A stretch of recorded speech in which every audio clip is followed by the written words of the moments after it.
జేఎన్టీయూకేలో industrial electronics power system operation and control అనే subject ఉంది. So దీంట్లో ఇంపార్టెంట్ క్వశ్చన్స్ చెప్పమని చెప్పేసి స్టూడెంట్స్ అడుగుతూ ఉన్నారు. సో దీని గురించి చెప్పబోయే ముందైతే ఈ సిలబస్ అన్నిటికీ మ్యాక్సిమం ఒకటే ఉంటుందండి. ఇంపార్టెంట్ క్వశ్చన్స్ యూజ్ అవుతాయి. ఇవి repeated questions plus important questions ఇవి. సో 2 సబ్జెక్టులు కలిపి ఇందులో పెట్టడం జరిగింది. ముందుగా అయితే ఇంతవరకు ఈ ఛానల్ సబ్స్క్రైబ్ చేసుకొని వాళ్ళు సబ్స్క్రైబ్ చేసుకొని ఈ వీడియోని లైక్ చేసి షేర్ చేయండి. మీకేమైనా డౌట్స్ ఉన్నట్టయితే కాల్ మీ ఫోర్ ద్వారా కాల్ చేయండి. తెలుగు ఇంజనీరింగ్ ఎడ్యుకేషన్ టెలిగ్రామ్ ఛానల్లో జాయిన్ అవ్వండి. వీడియోకి ఒక హైప్ ఇవ్వండి. ప్లేలిస్ట్లో చెక్ చేసుకోండి. జేఎన్టీకే వాళ్ళు థర్డ్ ఇయర్ది ఏదో ఒక సెమిస్టర్ మొత్తం అన్నీ కలిపేసి పెట్టారండి. అన్ని గ్రూపులు కలిపేసి మిగతా అన్ని కూడా ఇండివిజువల్గా ఉన్నాయి. మీరు చూసుకోవట్టు ఆ టిప్స్ వీడియోస్ అని ఉంటుంది. అందులో చెప్పాను ఇంపార్టెంట్ అవన్నీ కూడా. అయితే జేఎన్టీయూ ఏ దాంట్లో కూడా ఉపయోగపడతాయి. మీకు సబ్జెక్ట్ సిలబస్ మారకపోతే అడిషనల్ టాపిక్స్ ఉంటే అవి మీరు చదువుకోవడానికి ఉంటుంది. మిగతా అన్నీ కూడా సేమ్ చూసుకోండి. ఇక టాపిక్లో వెళితే ముందుగా industrial electronics important questions unit wise చూద్దాం. యూనిట్ 1 చూసుకున్నట్టయితే ఏంటంటే ఏమిస్తాడంటే నీడ్ ఫర్ డీసీ యాంప్లిఫైయర్ గురించి ఇస్తాడు. సో ఆ తర్వాత what are the causes of drift అని చెప్పేసి ఇస్తాడు. ఇక ఆ తర్వాత operation of Darlington emitter follower with its advantages గురించి ఎక్స్ప్లెయిన్ చేయమని చెప్పేసి అడుగుతాడు. ఇక ఆ తర్వాత క్యాస్కేడ్ యాంప్లిఫైయర్ వాటి అప్లికేషన్స్ గురించి రాయమని చెప్పేసి అడుగుతాడండి. క్వశ్చన్ అక్కడ ఫార్మాట్ మారుస్తాడేమో కానీ టాపిక్స్ ఇవే, వీటి మీదే ఎక్కువ శాతం ఇస్తారు. అసలు ఏమీ లేదు, నేను చదువుకోగలను, ఇది నాకు చదువుకోవడానికి ఇప్పుడు ఏం లేదనుకుంటే చదువుకోండి. అడిషనల్ చదువుకునే వాళ్ళకి అడిషనల్గా ఉపయోగపడతాయి. ఇక డిఫరెన్షియల్ యాంప్లిఫైయరు దాని క్యారెక్టరిస్టిక్స్ గురించి తెలుసుకోండి. సో ఆ తర్వాత ఆపరేషనల్ యాంప్లిఫైయర్స్ అంటే ఏంటి, వాటి ఐడియల్ క్యారెక్టరిస్టిక్స్ గురించి ఎక్స్ప్లెయిన్ చేయమని చెప్పేసి అడుగుతాడండి. అది యూనిట్ 1 ఇండస్ట్రియల్ ఎలక్ట్రానిక్స్లో. యూనిట్ 2 చూసుకున్నట్టయితే సిరీసు షంటు టైప్ ఏవైతే ఉంటాయో లీనియర్ వోల్టేజ్ రెగ్యులేటర్లో వాటి వర్కింగు, వాటి కన్స్ట్రక్షను, వాటి క్యారెక్టరిస్టిక్స్ ఏమైనా ఉంటే అవి, వాటి అప్లికేషన్స్, అడ్వాంటేజెస్, డిసడ్వాంటేజెస్ గురించి ఎక్స్ప్లెయిన్ చేయమని చెప్పేసి అడుగుతాడండి. ఇక ఆ తర్వాత ఈ ఎస్ఎంపిఎస్ బ్లాక్ డయాగ్రామ్ ఏదైతే ఉందో దాన్ని మీరు డ్రా చేయాలి, దాన్ని ఎక్స్ప్లెయిన్ చేయాలి, దాని ఆపరేషన్తో సహా, కన్స్ట్రక్షన్తో సహా, వాటికి అడ్వాంటేజెస్ ఏమైనా ఉంటే వాటిని ఎక్స్ప్లెయిన్ చేయాల్సి ఉంటుందన్నమాట. ఇక ఆ తర్వాత ఈ లీనియర్ వోల్టేజ్ రెగ్యులేటర్స్ గురించి కానీ, లేకపోతే స్విచ్డ్ మోడ్ వోల్టేజ్ రెగ్యులేటర్స్ గురించి కానీ ఇస్తాడు. లేకపోతే ఆ రెండింటికి మధ్య కంపారిజన్ కూడా అడుగుతాడు. ఇక ఆ తర్వాత థర్మల్ ప్రొటెక్షన్ టెక్నిక్స్ ఏవైతే ఉంటాయో ఆర్పిఎస్లో అంటే రెగ్యులేటెడ్ పవర్ సప్లైస్లో, సో వాటి మీద ఇచ్చేదానికి ఛాన్స్ ఉంది. ఇక ఆ తర్వాత సర్వో వోల్టేజ్ స్టెబిలైజర్స్ గురించి రాయమని చెప్పేసి అడుగుతాడండి. సో యూనిట్ 2 అది. యూనిట్ 3 చూసుకున్నట్టయితే సో ఈ ఎస్సిఆర్ ఏదైతే ఉందో దాని కన్స్ట్రక్షను, ఆపరేషన్ ప్రిన్సిపుల్, వాటి విఐ క్యారెక్టరిస్టిక్స్, వాటి అడ్వాంటేజెస్, డిసడ్వాంటేజెస్, అప్లికేషన్స్, దాని గురించి అడుగుతాడు. ఇక ఆ తర్వాత ఈ ట్రిగ్గరింగ్ మెథడ్స్ ఉంటాయి కదా, ఈ థైరిస్టర్ అన్న ఎస్సిఆర్ అన్న ఒకటే కదా, సో వాటికి రకరకాలు ఉంటాయి. సో ఆ డిఫరెంట్ ట్రిగ్గరింగ్ మెథడ్స్ ఏంటని చెప్పేసి వాటిని ఎక్స్ప్లెయిన్ చేయమని చెప్పేసి అడుగుతాడు. డిస్క్రైబ్ అన్నా, ఎక్స్ప్లెయిన్ అన్నా, ఏదైనా ఒకటి డిస్కస్ అన్నా, ఓకేనా, అవి మారితే తప్ప ఈ టాపిక్స్ మారవు. ఇక ఆ తర్వాత ఈ కమ్యూటేషన్ టెక్నిక్స్ ఏవైతే ఉంటాయో థైరిస్టర్స్లో క్లాస్ ఏ నుంచి క్లాస్ ఎఫ్ వరకు వాటి గురించి అడుగుతాడండి. ఆ తర్వాత ఫోర్స్డ్ కమ్యూటేషన్ అంటే ఏంటి, ఏమన్నా ఒక 2 మెథడ్స్ ఉంటే ఎక్స్ప్లెయిన్ చేయమని చెప్పేసి ఆ ఫోర్స్డ్ కమ్యూటేషన్ టెక్నిక్స్ అడుగుతాడండి. ఇక ఆ తర్వాత ఈ ఎస్సిఆర్కి సంబంధించిన రేటింగ్స్ గురించి, స్పెసిఫికేషన్స్ గురించి ఇస్తాడు.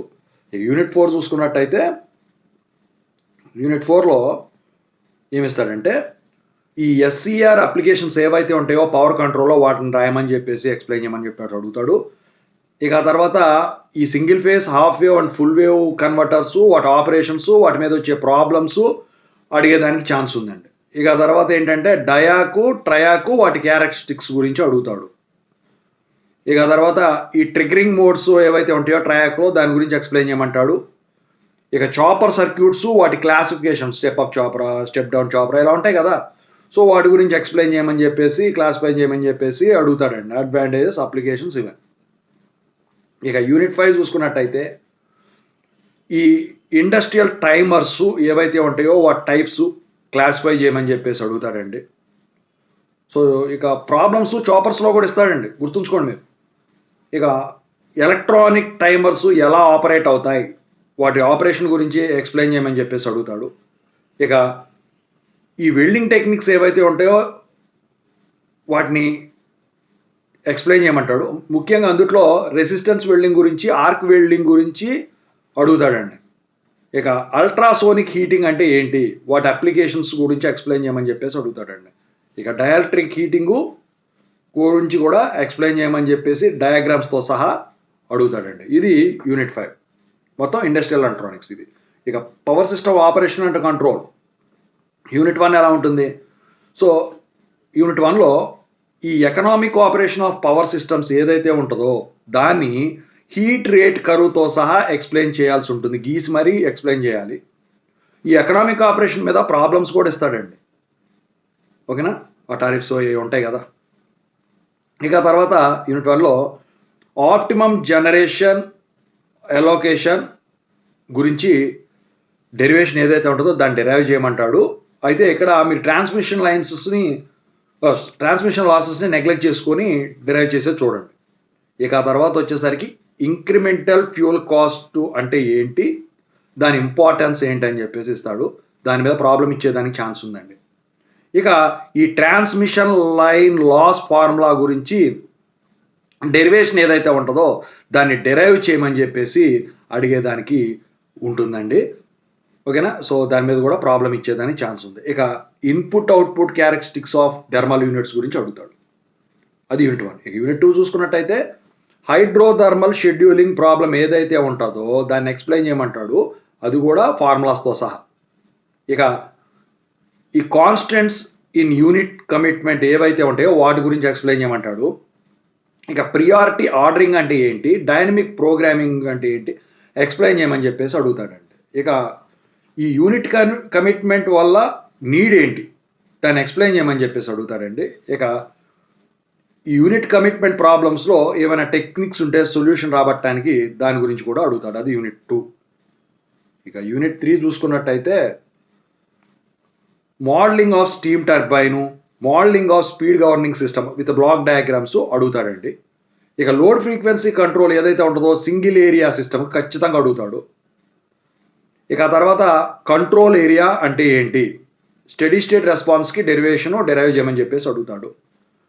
ఇక ప్రపోర్షనల్ ప్లస్ ఇంటిగ్రల్ కంట్రోల్ ఏదైతే ఉంటుందో సింగిల్ ఏరియాకి దాని మీద ఖచ్చితంగా ఇస్తాడండి, విత్ బ్లాక్ డయాగ్రాము ఎక్స్ప్లెయిన్ చేయాల్సి ఉంటుంది. ఇక isolated power system block diagram గీయమని చెప్పేసి అడుగుతాడండి. అది యూనిట్ 3.